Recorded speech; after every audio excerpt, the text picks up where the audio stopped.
Niner 7 remarks. Density altitude 670. All right, we've got a midfield taxiway, but it's closed right now. Well, they're redoing it. So I've got to go down, back taxi, and then we'll take off to the south if you're wondering what I'm doing. Okay.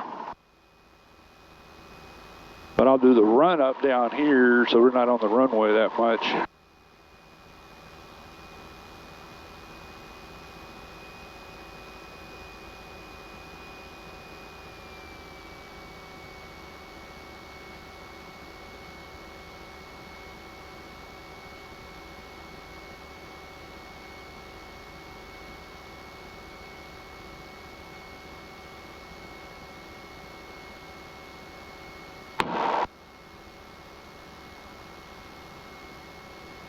Doors, control, trim. You probably had a mark that said takeoff or more than likely. No, some of them did. Some of them do. They had got a takeoff. This one, because depending on, if I've got a lot of weight up front or back, it kind of depends on where. So I just mainly like it. I like it mainly. The main thing is as long as kind of trim nose down. I'd rather have it down and I've got to pull it up than for somebody, for some reason, to have had it where it's nose up. And it surprises me when we get up to speed, it jumps the nose up. All right. Mixture to the fullest tanks. This is where we got the 4 tanks. That's how I can select which tank. All right, rev it up. Of course, the mag checks, same as what you probably do.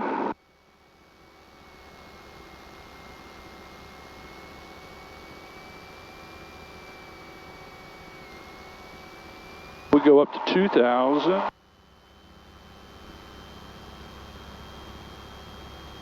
Cycle the prop. Sure that it does change. Right, especially the first flight, just kind of lubricate, it gets the oil moving around because it's oil that changes the prop. And what we do is down to idle, turn the fuel pump off, be sure that it runs okay without the idle, without the external fuel pump. Turn that back on. Good time to get we got strobe and landing light. Back up to 1,000.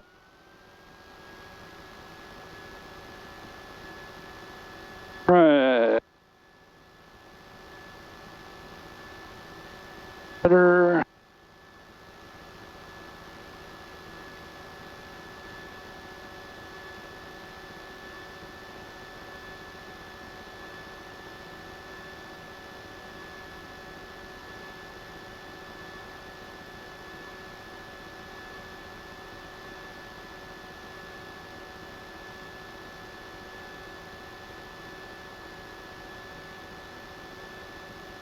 Right.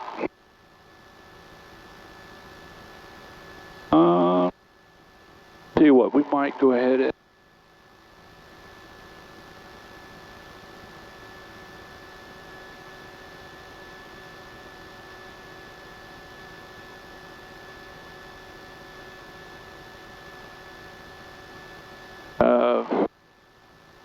Memphis in there. I had something up flaps. How about that? Oh, yeah. That's something, you probably didn't have that. No. Electric flaps? I like this so much better. All right. Charles Baker traffic, Cherokee 109 Alpha Tango, back taxiing on runway 36 to depart runway 18 to the south, Charles Baker.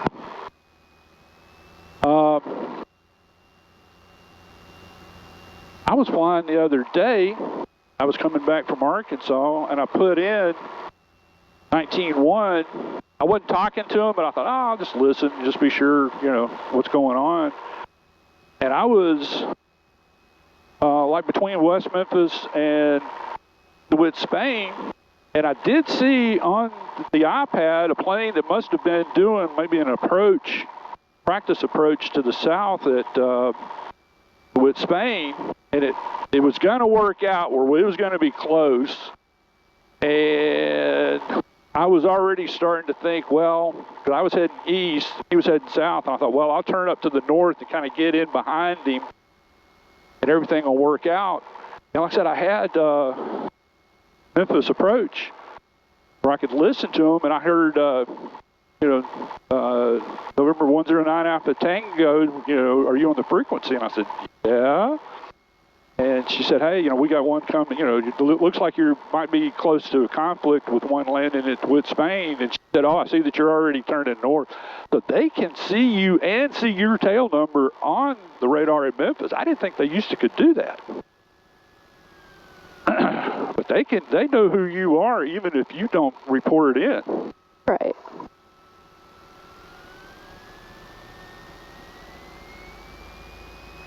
All right, y'all ready? Yep. All right. Let's see if I've watched enough YouTube videos.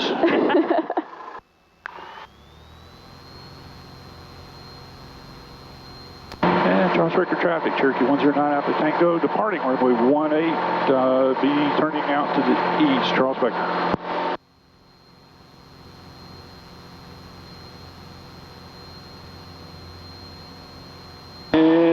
You have now been flying in a small airplane. I always say that right when we take off. No matter what happens, let them know they've been flying. Yeah.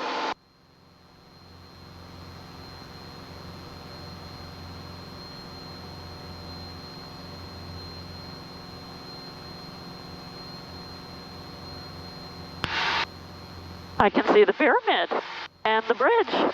Yeah.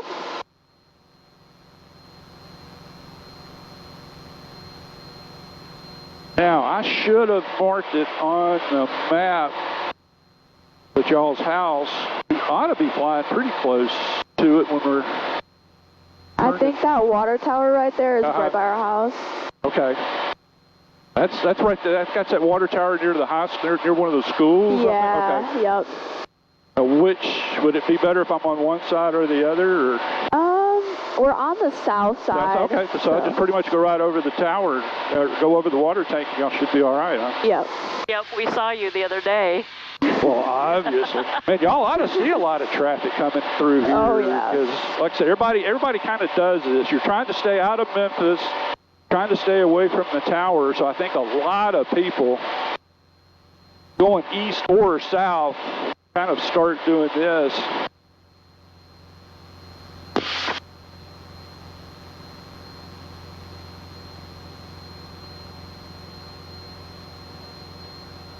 This is awesome.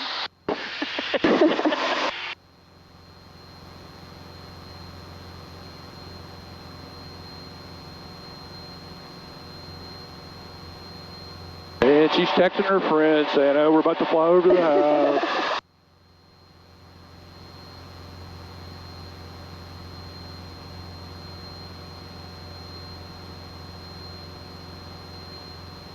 Guys, look out the right. It's coming up.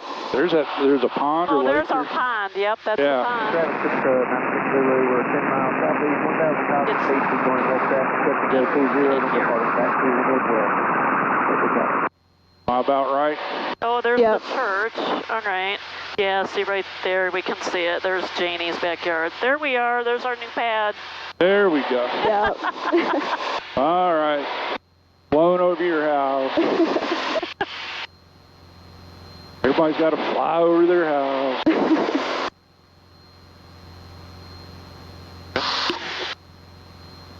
Yep.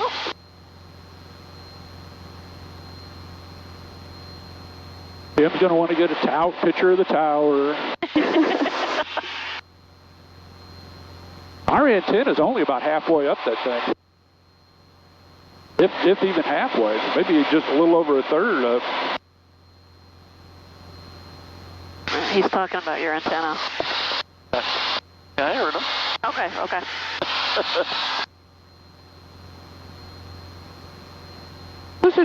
This is a little bump. I mean, it's not classy smooth, but it's not too bad. Yeah.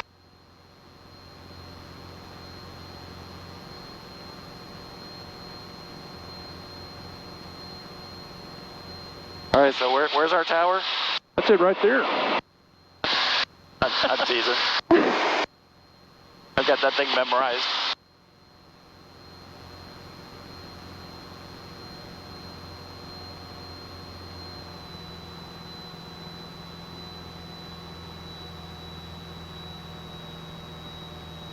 Here we can tell all of our neighbors that have a pool.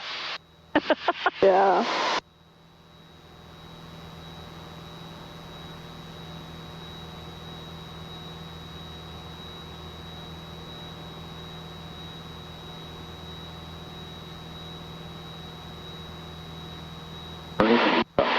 Cold the other day, but it's getting a little warm. 44 Hotel Bravo is currently about 50 miles to the south. There's a carriage going into Farmington. There you go. All right, that's Lake coming up on the right. That's Lakeland Lake. And there's 40 Canada Road, the big intersection below that. Okay.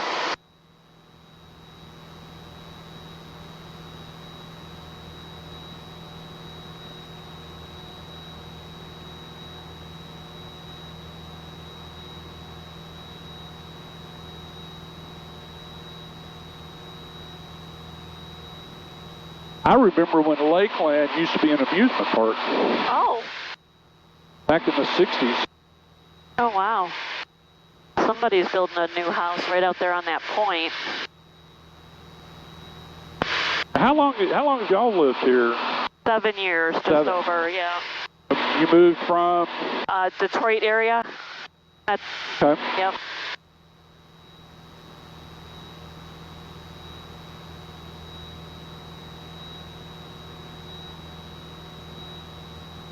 So that's 40 and Canada Road exit. Cracker Barrel, that's at, it used to be the outlet mall. They tore that down and they're building, they started building some new stuff there, and that kind of was right before the COVID, and that's kind of, they've done some, but not nearly as much as what they had originally planned.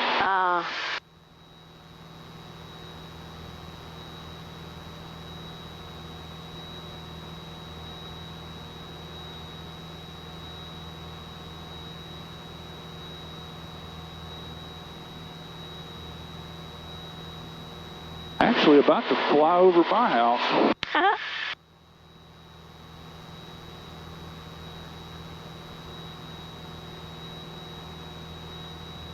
So where are you? Like your house? I am. It's up in front of us, but I mean we literally are going to just pretty much. No, I know, but like Germantown. No, I'm just south of. You know where Houston, Levy, and Macon? I think so. I probably could find it. Yeah. Well, yeah. In fact, it's. How about that? Yeah, I'm not far from, like I said, Canada. You know, well, like I said, not far from 64 and Canada Road. Yeah, just flew over the house. It's not a bad spot. It's, you know, there's not the thing is, there's not a lot around us as far as restaurants and stuff. So, but it's only 15, 20 minutes, and we could get in. It could take 64 in by, Wolf Chase there, and there's a bunch of stuff there. Yeah, yeah. We like it. We're in a neighborhood that all the houses are on at least 4 acres. Some of them, there's 1 or 2 that've got a big pond in the back. They've probably got almost 20 acres. Oh. But it's, the houses, I think they were built like back in the mid to late 90s. So the houses aren't, all that special, but it is nice having, some land, some space. Yeah. It was actually to the point when the grandkids were younger, especially when they like between runway 2, there will be a stop and go on the runway approaching northwest. Like kind of between 8 and 10. I used to take them out because heck, I'm on 4 acres, but about an acre of it, I'm in a cove, so my yard is basically triangular. Okay. That the point of it, the skinny point of it, goes into the cove and it widens out the back of the yard. When the kids were about 8 or 10, I'd take them in the very back of the backyard and I'd say, okay, how do you get back home? You cannot see my house from the back of the, because there's so many trees and it's so big. Oh, okay. I would say, okay, you can't see the house. How would you, if you were walking around back here, how would you get back home? And they usually could figure it out. Like I said, it's mainly just because there's a lot. I was talking to somebody at work one time about leaves, and they said, oh, yeah, they live in Collierville. They said, oh, yeah, I got a lot of leaves. I showed them an aerial photo of mine, and I mean, my backyard basically looks like, aerial photo. Well, we just flew over it. Just solid. I cut down 25 trees to put in a pool, and you couldn't hardly tell it. Oh, wow.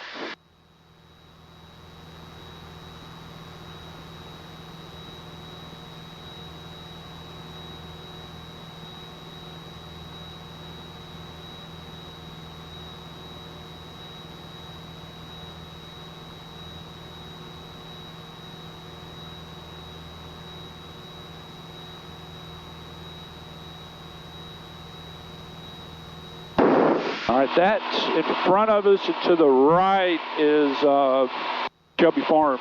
The lake there at Shelby Farms. Okay. There's a lot more water around here than I thought. Probably a lot more trees and everything else than people really realize.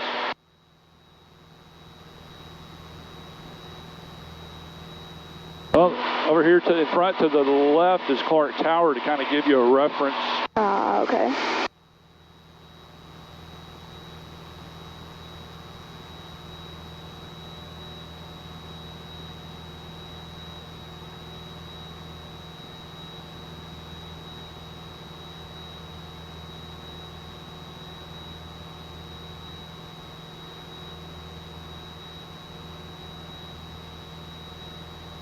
There's some more antennas there if you've never been down this way. And that's what we used to, when I used to fly out of Olive Branch a lot, that's what we used to call the antenna farm. Just north and west of when you're taking off to the north from Olive Branch.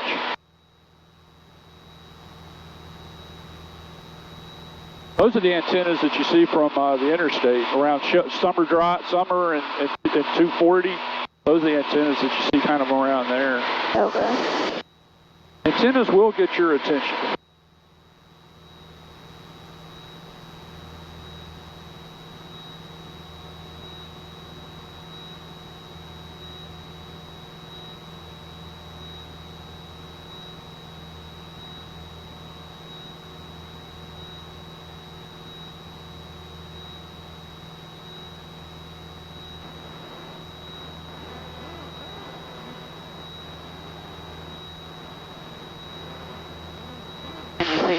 Can you see okay?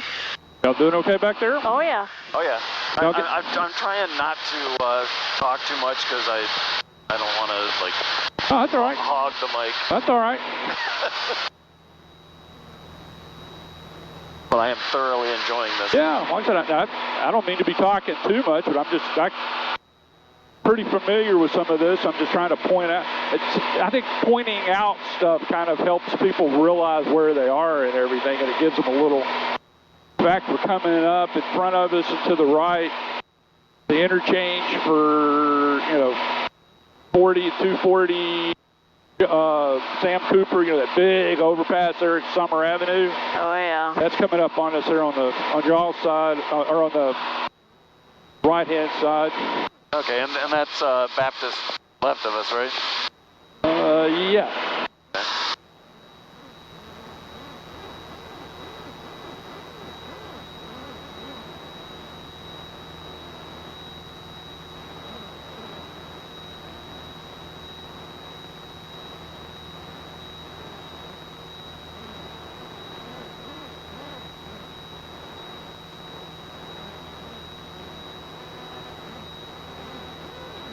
So working for Methodist Le Bonheur, I use all the hospitals as reference points.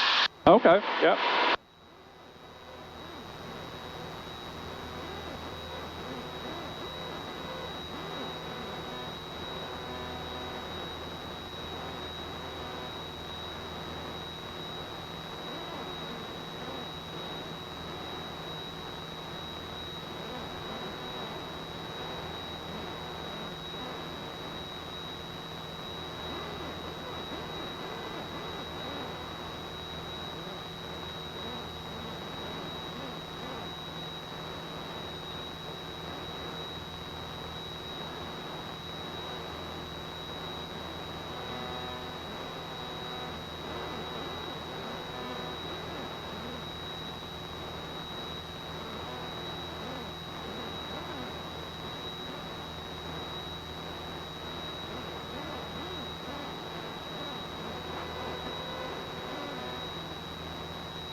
where'd you go in your cross countries? I went to Jackson, Tennessee. About it? Oh, well, that was for the solo cross countries, Yeah. and then I went to, 'Cause you had to do, like, I had to do a long yeah. solo cross country and then just cross country. So for You went to Humboldt? yeah, I went to Humboldt for just the Yeah. there and back, and then for the long cross country, I went to Humboldt and then Jackson. But with my instructor, we went to Kennett, Missouri. Okay. We've gone to Paragould, Okay. and then we also went to Jackson. Okay. I didn't realize you could, you know, I guess they use the plane so much for training that I didn't realize once you got your license, you couldn't rent from there anymore. Yeah, it's unfortunate. Yeah.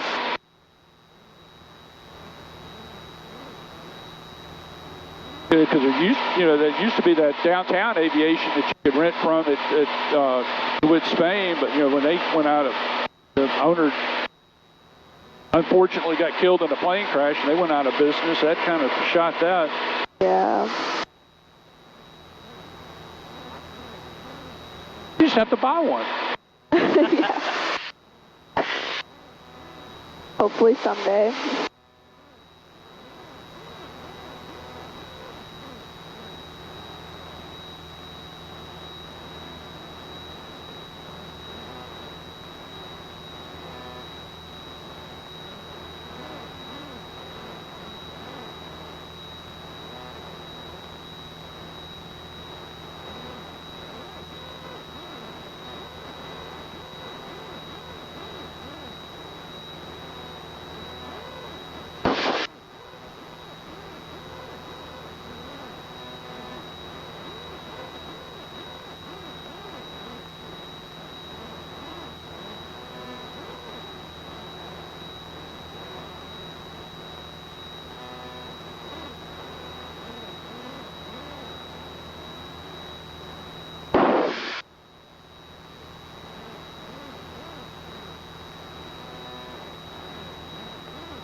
Well, we do have a pretty good wind from the south. Look how we're crabbing.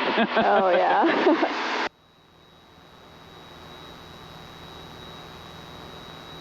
Is this Spain? That's with Spain, yeah. Looks like there's quite a few planes there. 4096 Zulu is 6 Yeah, it miles was- northwest, 2,700 feet. We have Up until a few years ago, that was a pretty active airport.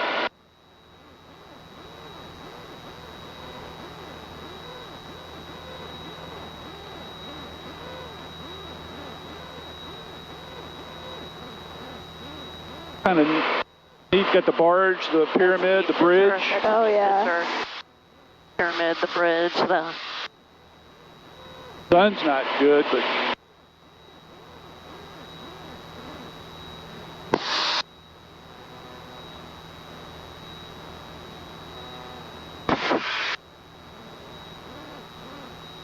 that's classic Memphis. Oh, yeah.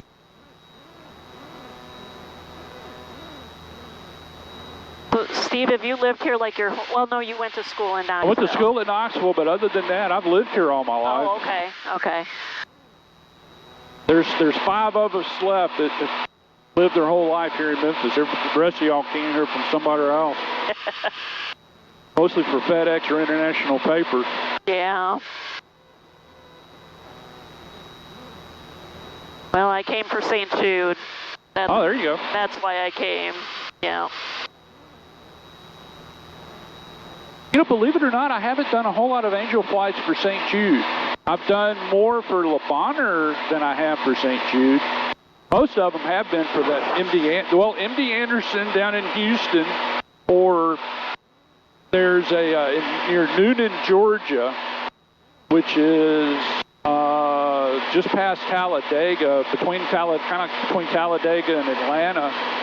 In Noonan, Georgia, there's a cancer center there that I've done several trips back and forth between there.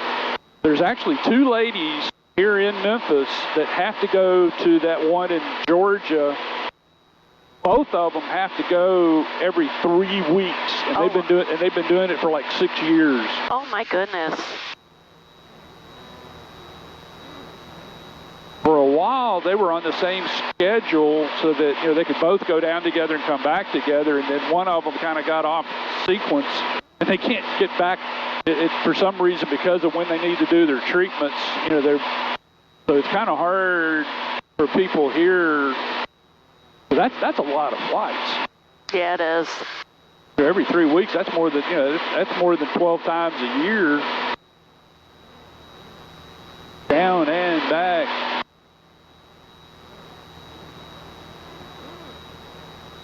All right, we're obviously over West Memphis.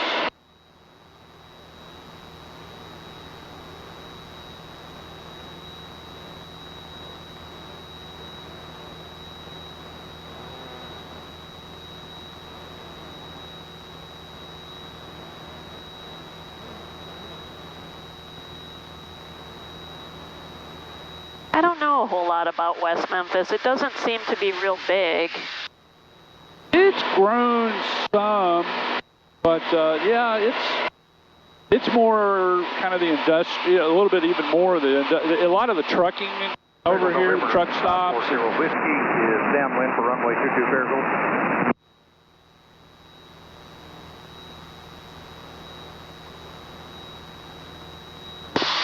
Are we approaching the airport that you flew out of, Allie? Yeah, it's right off the nose. Yeah. In fact, I'm turning, so we'll kind of parallel the runway before we get there. They can see that.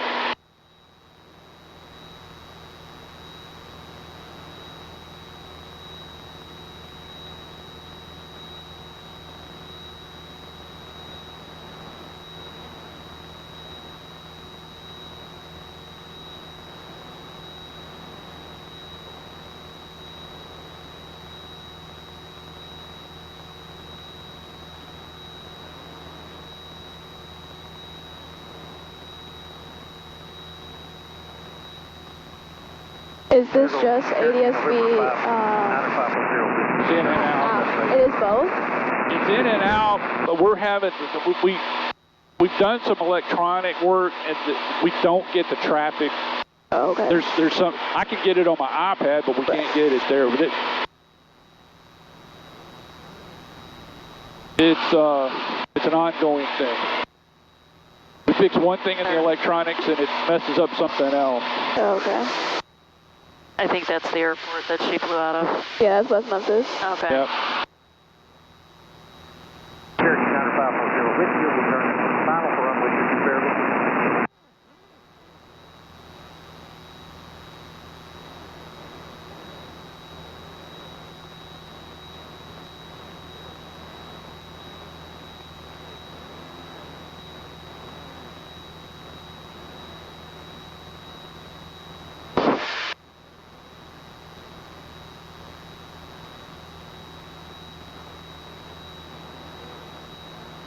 Steve, are you retired or do you... I am retired. You are retired, okay. What did you do for a living when you worked? Uh, Were you an IT guy? Not actually, but that helped me a lot. Well, it really did. I've always had kind of a knack for, and I was lucky enough to be involved with some computer stuff, you know, like back in the early 80s and 90s and stuff, where it was just so infant that you actually knew what you were doing. Yeah. You know? I did mostly transportation, logistics. Oh, okay. But I worked for, in fact, I worked over in West Memphis for over 10 years. I lived in Memphis, but worked in West Memphis. I worked for Snyder. Oh, okay. And at that time, Snyder was probably one of the most technology, you know, they were heavy in technology when I was working there. Y'all probably know it, the trucks, you know, that you could, this was back before, God, this was back in the 90s, back, you know, way before people were texting each other and everything, but our trucks, I was there when they started putting satellite tracking in the trucks. Ah. And part of, we had a Qualcomm. Qualcomm came out with a product for trucking companies, but it was pretty expensive, and a lot of the trucking companies, just didn't want to do it. And Qualcomm and Schneider were smart enough they worked out some deal where for like the first year, I don't think Schneider paid hardly anything for it. And what was happening was Qualcomm was using Schneider as a testing bed to, they had a lot of ideas in theory, but until they could put it in a lot of trucks and test it in different areas of the United States and different conditions and different things, it was just a lot of theory at the time.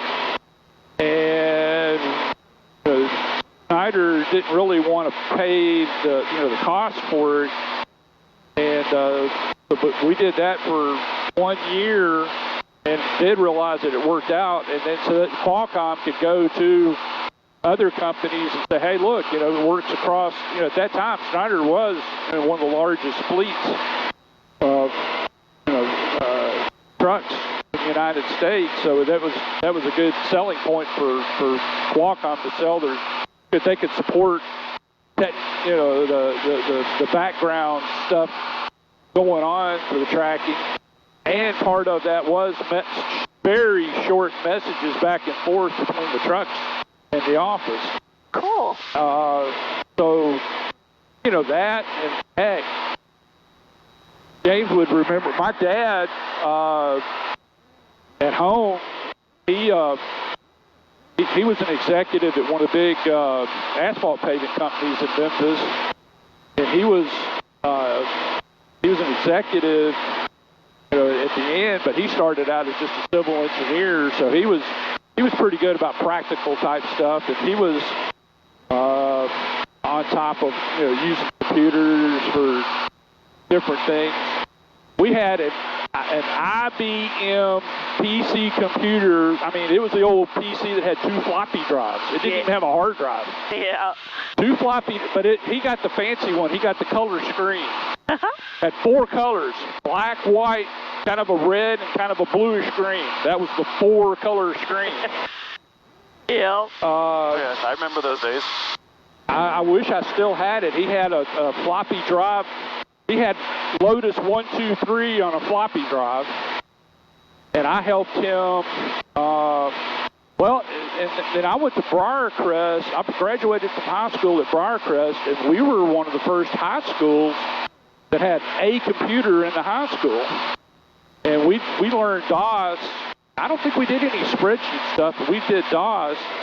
And so that kind of got me hooked on, the understanding, how computers work and stuff. And DOS and a lot of the logic that goes into a lot of the spreadsheet stuff, makes sense. Yep. If you understand if-then statements, then that's a lot of what some of the earlier basic spreadsheets were.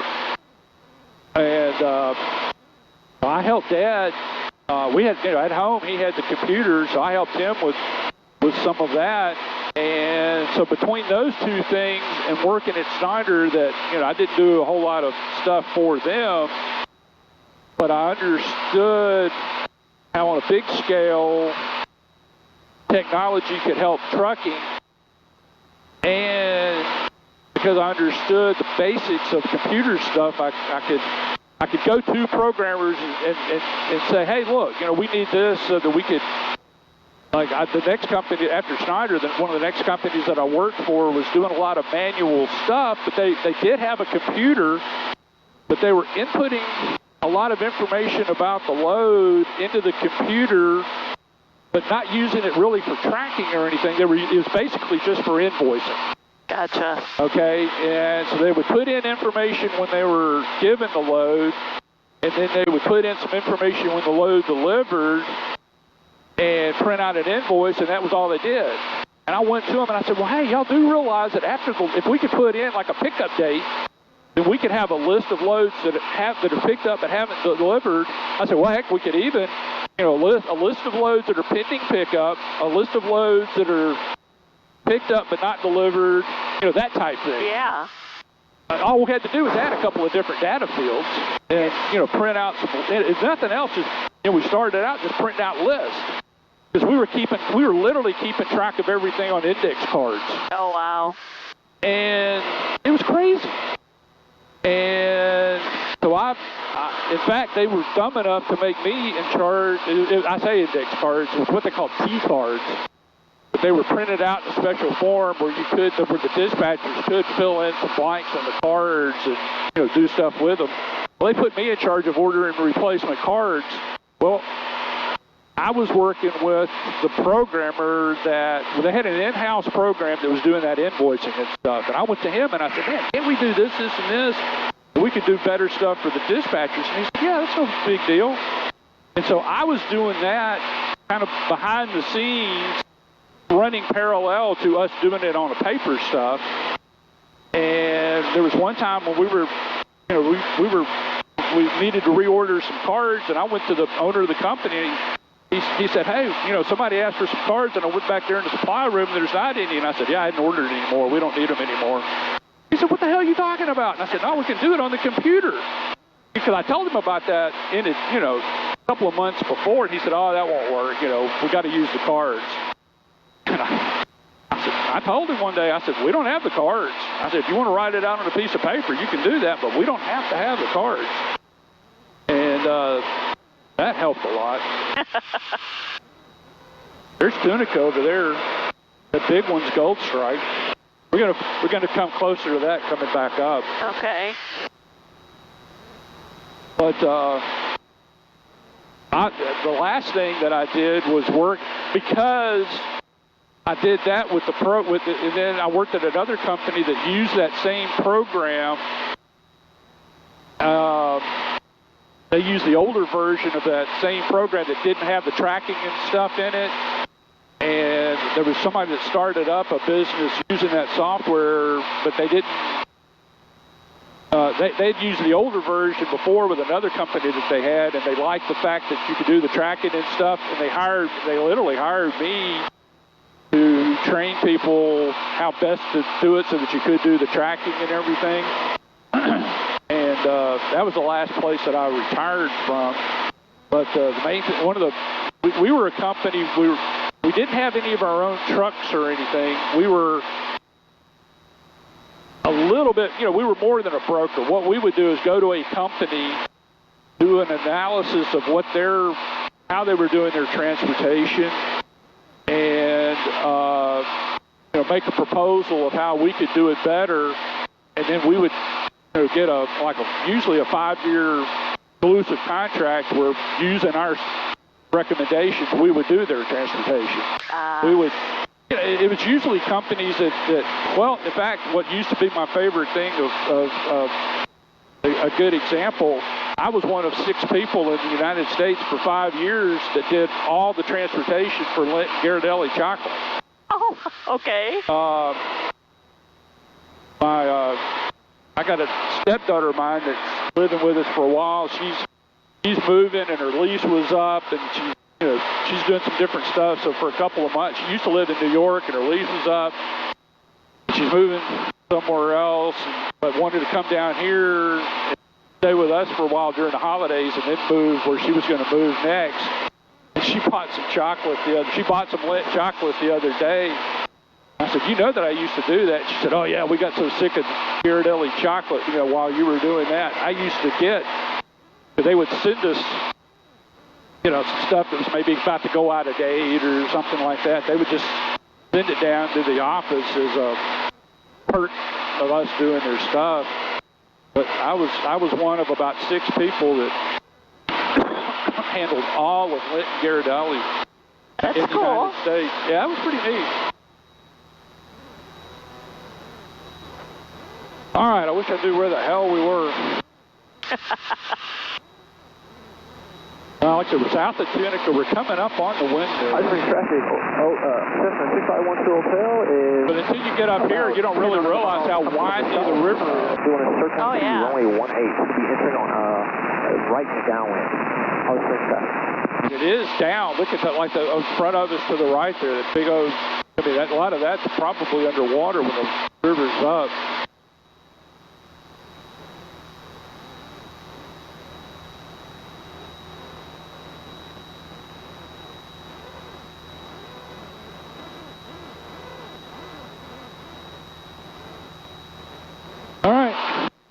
all of this make sense to you? Y'all have an engine, y'all didn't probably have quite that much of an engine monitor, or what did y'all? Ours was like gauges. Ours wasn't electronic. Yeah, just the gauge. Yeah. It's nice once we got the temperatures. And then what's nice with this one is, you know, it does keep up with the fuel flow. Okay. You know, so the nice thing is, you know, like right now I got still have saying no GPS comm. It could all right. Like right now I got 5 hours worth of fuel. Okay. We've used 10 gallons.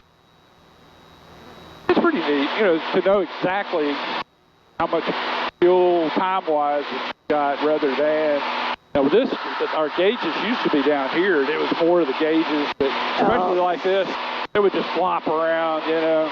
Yeah. These are pretty stable. Allie, can you see over that dash? Not really. For her on landing, it'd be like a tail dragger, right? Oh, yeah. It's got a long nose on it. Hot Springs traffic, Cessna 6512 Hotel is 7 nautical miles from the south. We'll be entering on a left downwind for runway 18. Hot Springs traffic. It took me a little while to get used to the long nose on them, especially on landing when you're flaring. Yeah.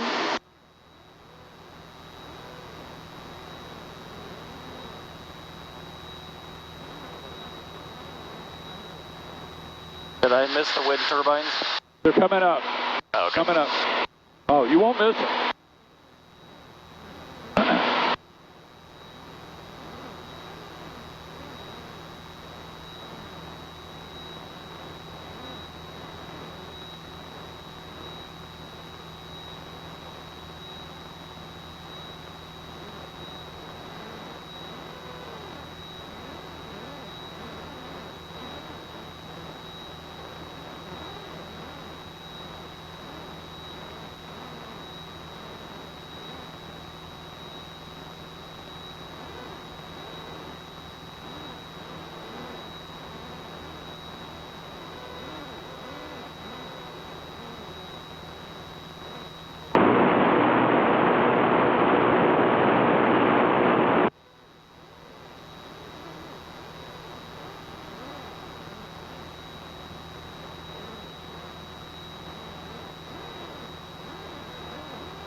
Hey, Mom, you got my water?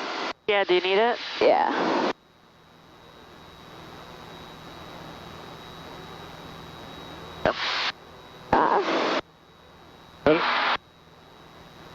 Yeah, there's so much room in here. Like I said, you're probably used to being shoulder to shoulder.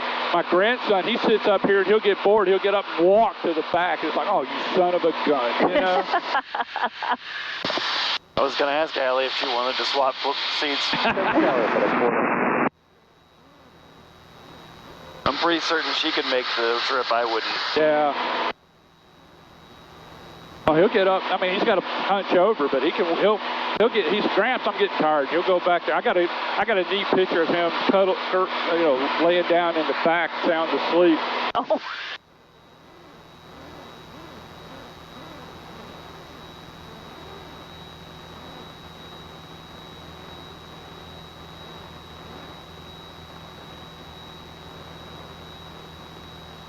Yeah. I didn't realize that we were in the smoking section. Yeah, it's trees, yeah. 1105000. Ellie's camera went. Oh. Oh, this is it right here. I found it.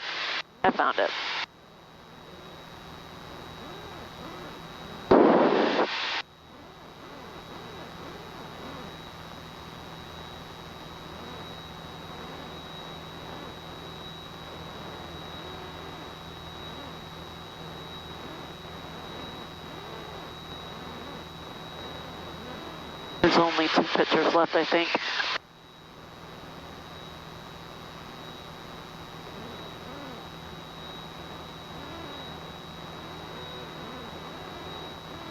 Allie, turn around. What? Turn your head this way.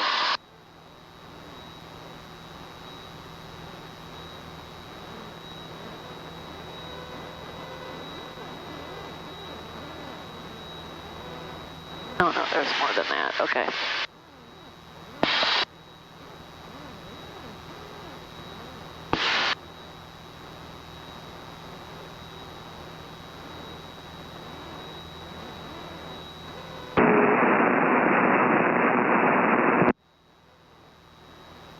I see the windmill.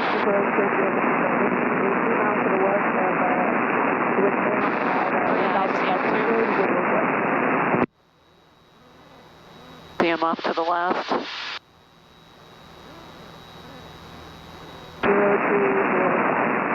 Yeah, I'll have him on the left for a while, then I'll circle around and we'll try to get him on the other side.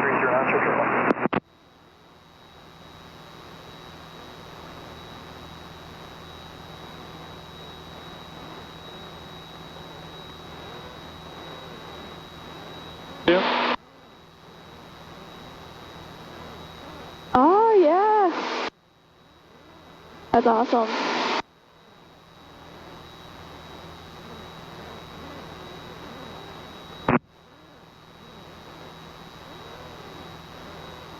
All right, Steve, let's see you thread the needle. Okay.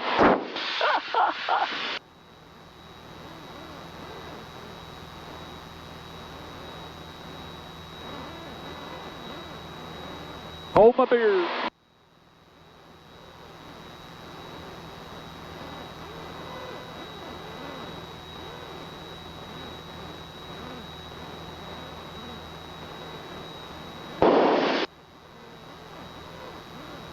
Until a couple of months ago, I did not know they were down here.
Approach Cessna 435 Juliet with.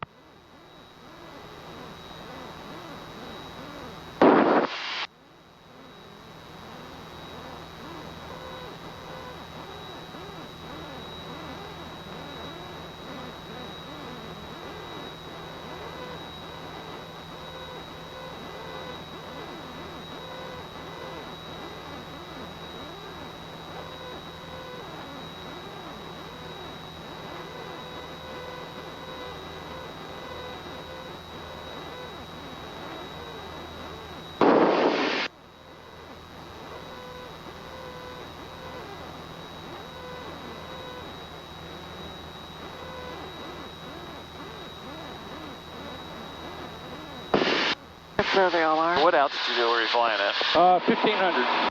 Okay. Yep, there they all are.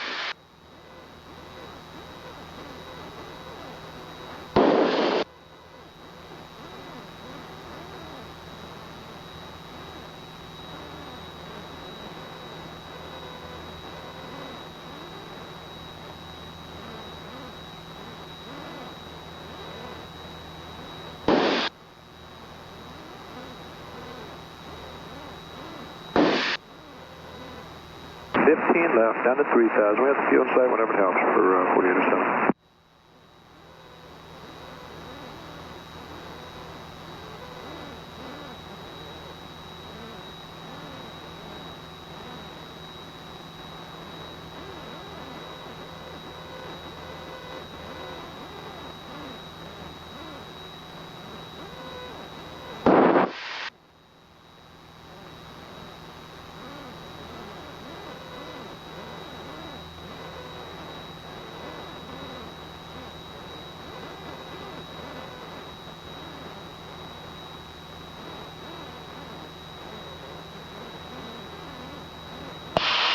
Is that 119.1? Is that a Memphis frequency? Yeah, yeah, Memphis approach. Now, do you have to communicate with Memphis at all, or? I'm staying below their altitude, so I've got it on so I can listen, but, you know, I don't have to talk to them.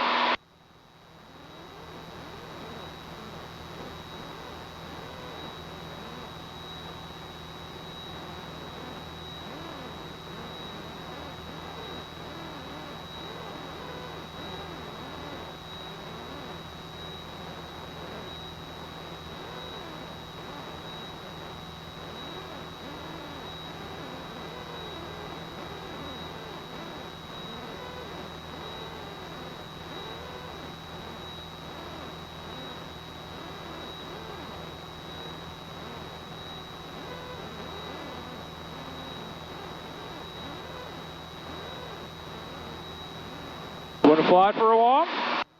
Sure.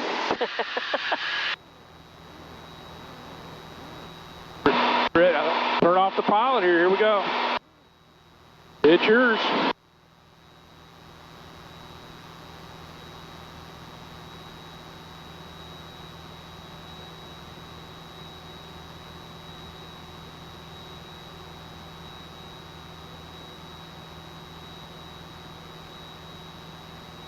It's all the same. It's just, in fact, bigger, heavier, a little bit more stable. Oh, yeah. You know? Yeah.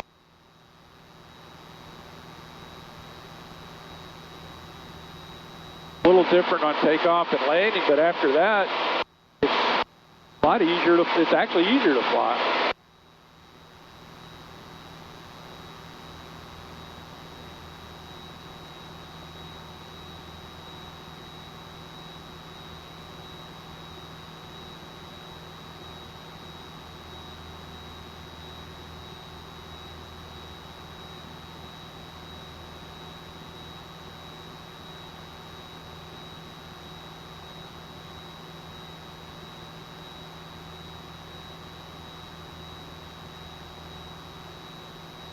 Or the 4,000 for my 60. you see that your daughter is flying? Yeah, I heard him. Okay. Making sure. We open the airport up 10 o'clock, 15 miles. Fairfield, flight 4887. What you were actually saying is you do realize your life is in her hands. I was just going to say, how can she fly if she can't see out the window? I can see now. Oh, okay. Heavy Sergeant United 2111, 11,000 on the barbecue 3 X-ray. 11 first 18 right. 2111, flight 18 right. Memphis, Galatas, 555, Papa Hotel, 6,000. 555, Papa Hotel, Memphis approach, roger.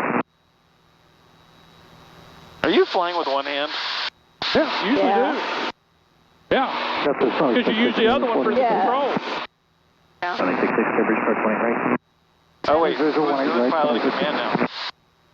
What? Well, I couldn't tell if Allie was flying or no, not. she's flying. Yeah. So is it a yoke or a stick? It's a yoke. It's a yoke, okay. Oh, you had a stick? Oh, yeah. Yeah.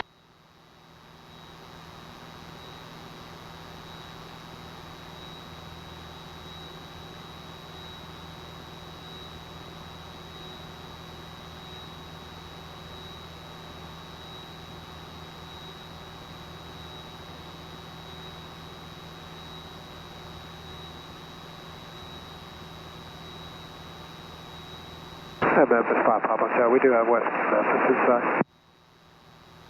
Flight 5 Hotel, Cambridge, approach at West Memphis Airport. Looking at visual, West Memphis Airport, 5 Papa Hotel.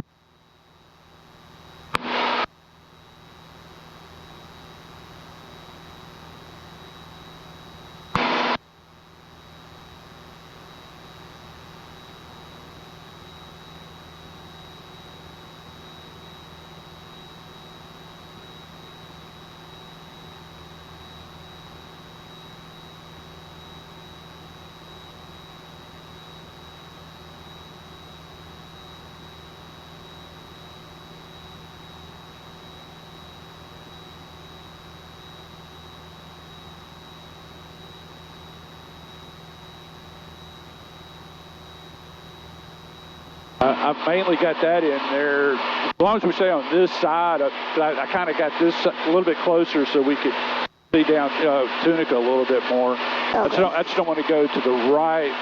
If we go to the right of that, then we're going to start getting more into Memphis airspace. No, that's good where you are. I'm just explaining why we weren't on course. Okay. Pick up Rita from Tower 197 today. If you kind of keep where you're going, then we'll catch this one where it does go a little bit more to the west. Yeah, 2111 sliding 100, descend and maintain 5,000. 2111 heading 100, descend 5,000. About a 5 Papa for drive for cancellation in the air on the frequency. On the ground via the 121.7 frequency change approved. 5 Papa Hotel, wind going, cancel IFR. 5 Papa Hotel, IFR cancellation received. Squawk maintain VFR, appreciate it, approve. Y'all have a good night. Squawk maintain VFR, we'll talk to you on the way out. 5 Papa Hotel.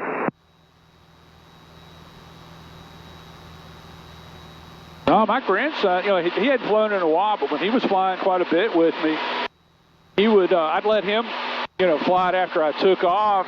And it got to the point, after I took off and leveled off, and he got to the point, he'd start saying, okay, Gramps, what altitude we leveling off at? And I'd tell him, and he would be watching.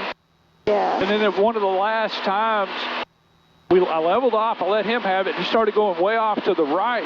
I said, Parker, what are you doing? I said, you're not paying attention. He said, he said, you always give me the plane when we're on course, and all I do is fly straight and level. He said, I wanted to get off course to practice getting back on course. I said, you son of a gun.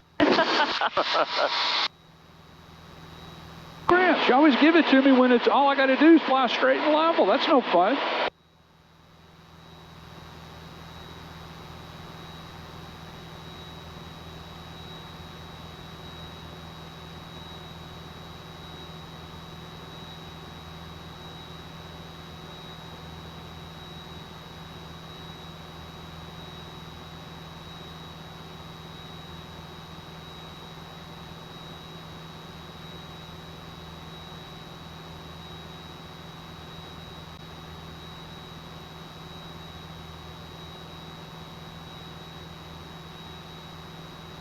I learned, in fact, I got my instrument before I first, I had not flown in the plane with GPS until after I got my instrument. So it was, Oh, wow. it was different. PORs, NDB, those were fun.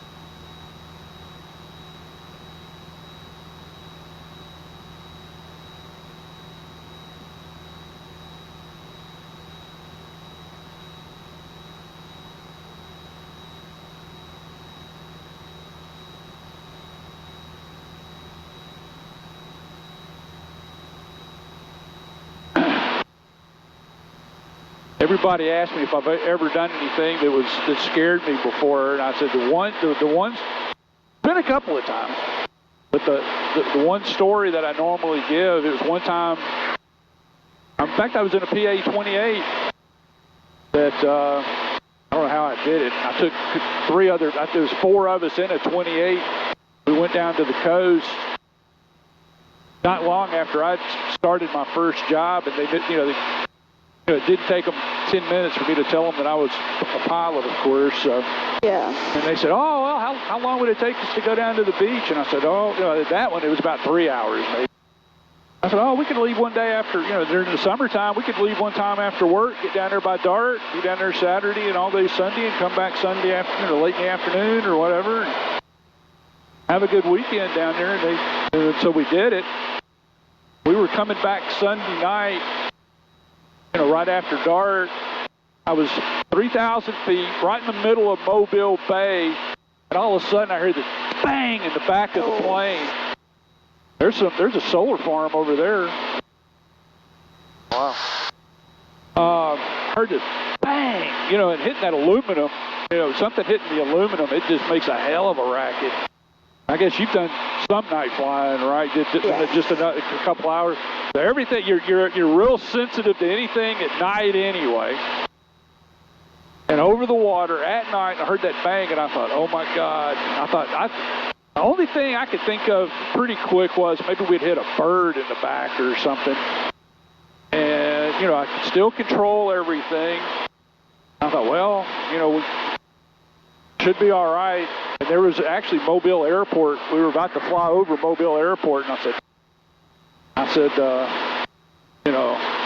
was trying to decide if I was going to stop and see what happened, and I thought, well, hell, if everything's going okay, I'd rather just keep going and get back to my airport than land at a strange airport on a Sunday night and not know how I was going to get out of there. So about the time I was trying to decide what to do, I smelled a champagne smell. And I realized that somebody had taken a bottle of champagne down to the beach, not finished it off, put the cork in the bottle, and put it in a beach bag in the back of the plane. We got up to 3,000 feet. The cork popped out and hit the side of the plane on the inside. Oh. Like, holy cow.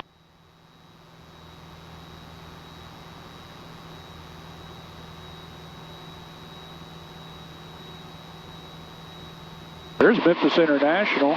See the tower. Oh, yeah. It's a good clear day. I mean, it's not as bumpy as I thought it might be. Yeah, that's the tower. So do you have your commercial or do you just have your PPO? Just private with the instrument. Okay.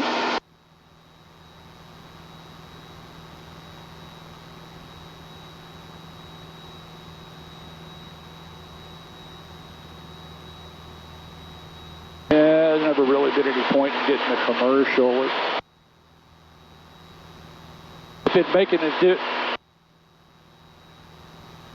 If it would have made a difference on the insurance or something, especially owning one, if it had made a difference, I would have thought about it, but it didn't make any difference, so. Yeah. Oh, you're doing good.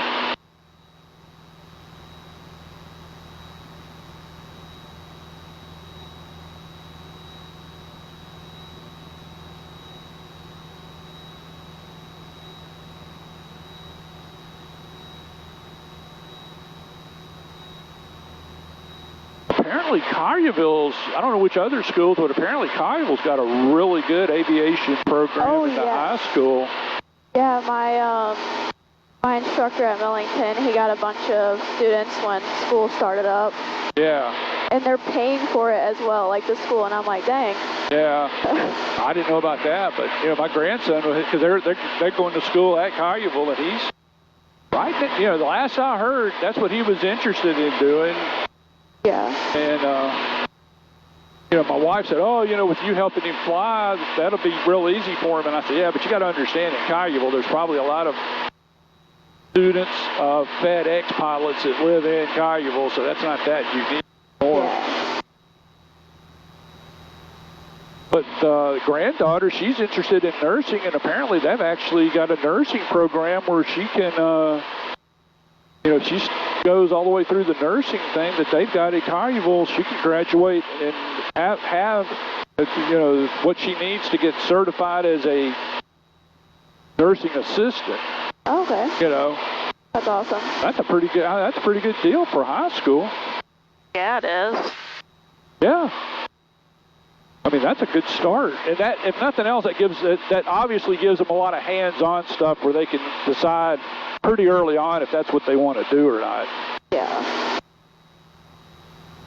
So is this President's Island we're just flying over? Flying over President's Island, that's all the refineries and stuff there on President's Island. We can have a pretty good view with pretty good light downtown Memphis. Yep. Is it my imagination, or can we actually smell the refineries? Huh? Smell them? You say? Is it my imagination, or can you smell them as well? Oh yeah, you can smell them. Okay. Oh, you can smell. You can fly over a pulp thing, and it'll make your eyes water sometimes.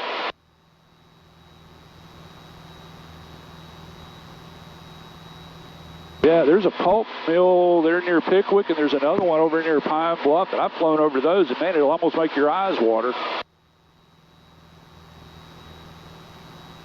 Right off the wing there, that's Southland. Yeah, yep.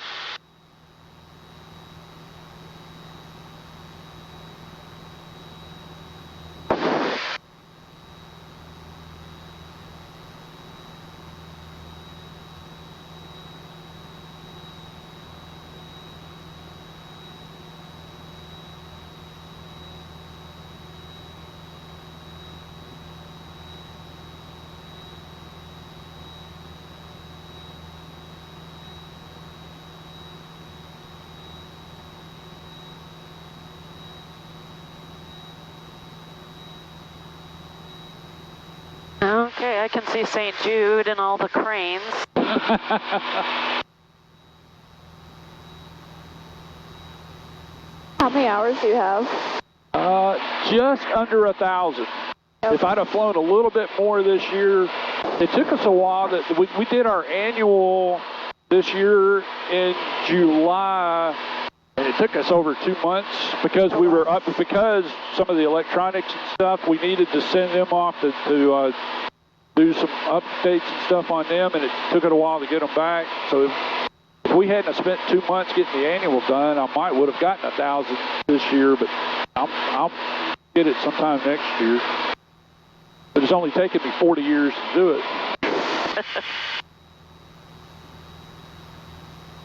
I said not being paid to do it, you know, I can look back on my logbook and, look, especially when I was renting, there was times where I just wasn't flying much, and if I wasn't flying, at least once a month or so, I would just stop.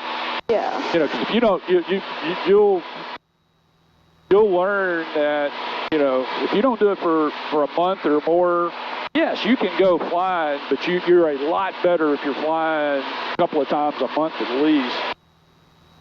Everything just seems more natural. I mean, I can tell now, like I said, we didn't fly because, I didn't fly. We were down for, we just started again after the annual in October, so just this last 2 months when I've been flying fairly regularly, and I can tell a difference from now, different than when I started flying in October. Yeah, I haven't flown in like a month. Oh, you're doing good. So. You want to land it? No. I don't know. All right, here, I'll take it.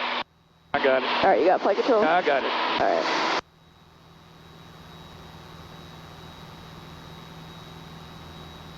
Let's see if those YouTube videos paid off.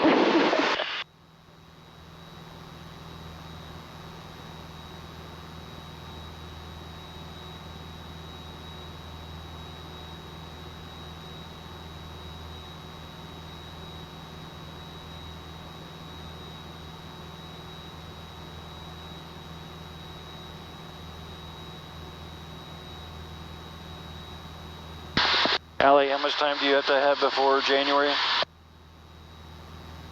I don't have to, it's not like based on, currency isn't based on time, it's based on landings. It's based on 3 landings every 90 days. Oh, okay. So not hours, just landings. Yeah.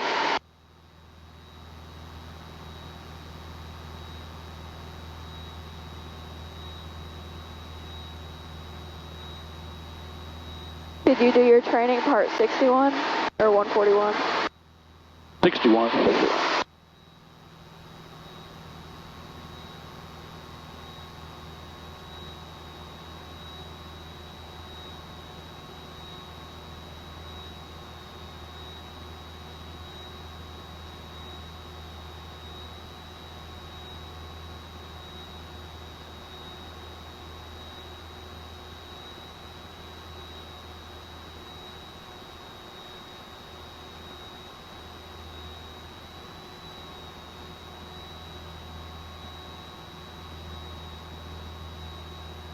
I will tell you with this wind, you might hear kind of some weird noises in the propeller.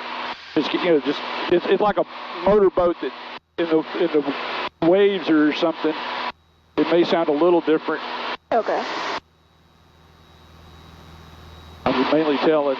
You know what I'm talking. You get sometimes you actually can kind of get that prop, what they call the prop noise. You know, just it'll type deal. It's like, what the heck is that? And it's just turbulence around the propeller because of the wind and stuff. Sometimes that catches some people off guard.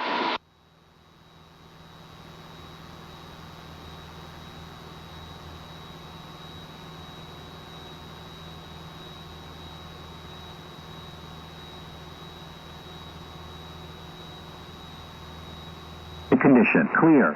Temperature 20. Dew point 06. Altimeter 2993. Remarks. Density altitude 890. Charles W. Baker Airport.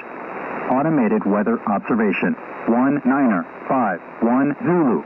Wind 190 at 10. Peak gust 15. Visibility 10.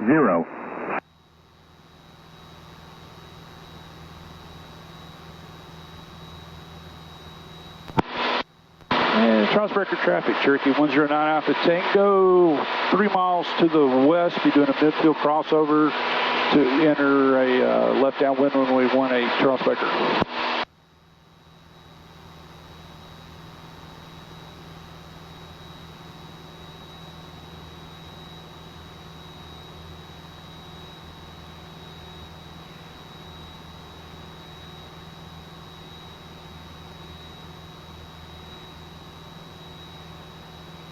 Traffic, King Air 500 Golf is 11 miles to the east, inbound for a landing runway 18, Walnut Ridge.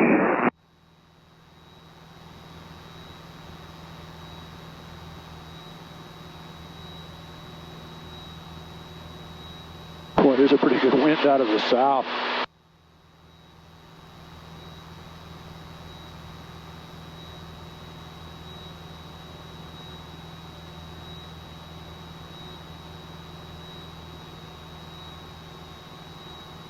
Charles Breaker traffic, Cherokee 109 Alpha Tango, crossing midfield to enter a left downwind runway 18, full stop, Charles Breaker.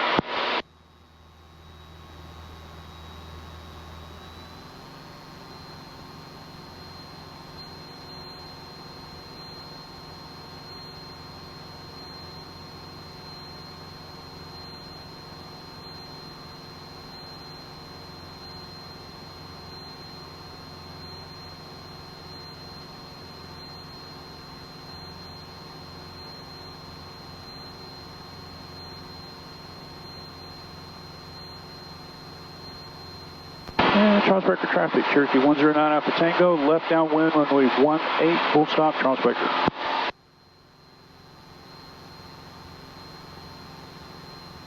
We're going to have a heck of a ground speed on downwind because of the wind.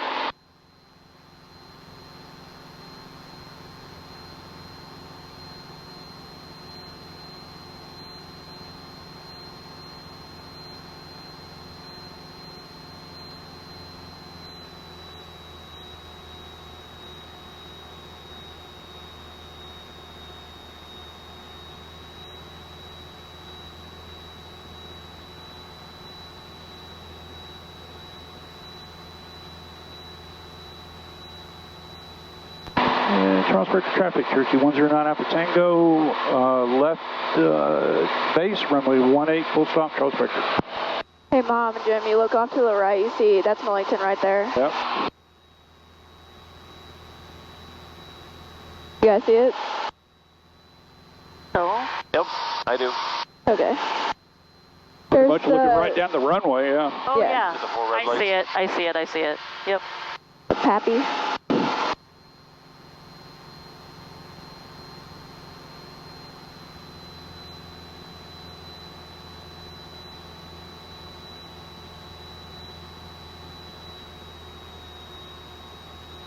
And Charles Breaker traffic, Cherokee 109 Alpha Tango, turning final, runway 18, full stop, Charles Breaker.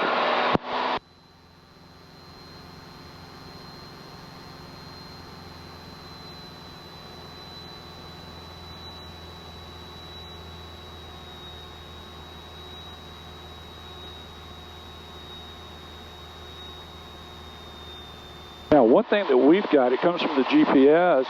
I've actually got a glide slope. Oh. And, you know, it's almost like an ILS or something, even on visual approaches. That's nice. It's strange new airports where you don't have your, that's one thing you're going to, you know, you already knew it going to some of your deals, but man, you go to some strange airports, it's like, oh my God. You know, you don't have your references. Like, you know, you're used to, okay, I'm over this house, I'm okay, you know. Yeah.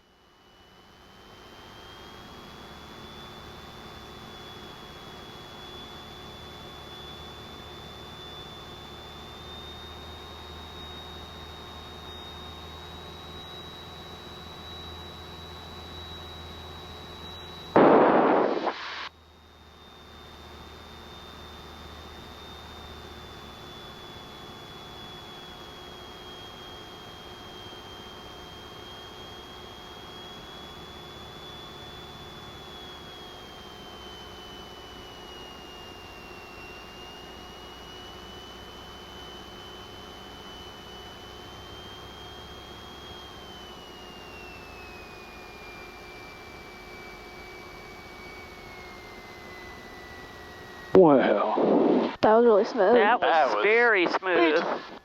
dang. That's a mad flight skill.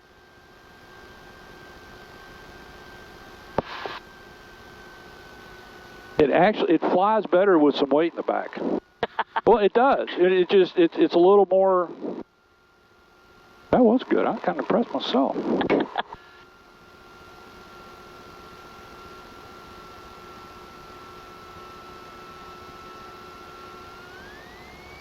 I seriously don't think I've ever felt such a smooth landing.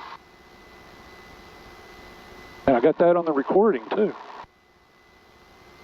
And Charles Baker traffic, Cherokee 109 Alpha Tango, clear the active, taxi into fuel. Charles Baker.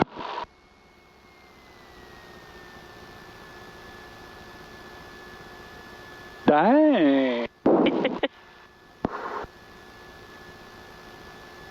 Anytime you need extra ballast in the back here, Let you know. let me know, yeah. I'll let you know.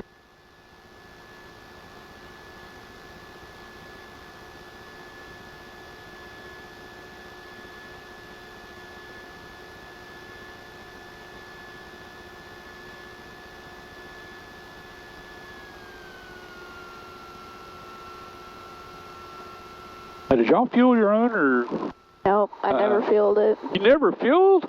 Nope. Well, here we go. Here's another lesson. All right. I tell you what, first time I, you know, because when I first got this was the first time that I, you know, because I, you know, was renting, just drop off the keys and somebody else take care of it.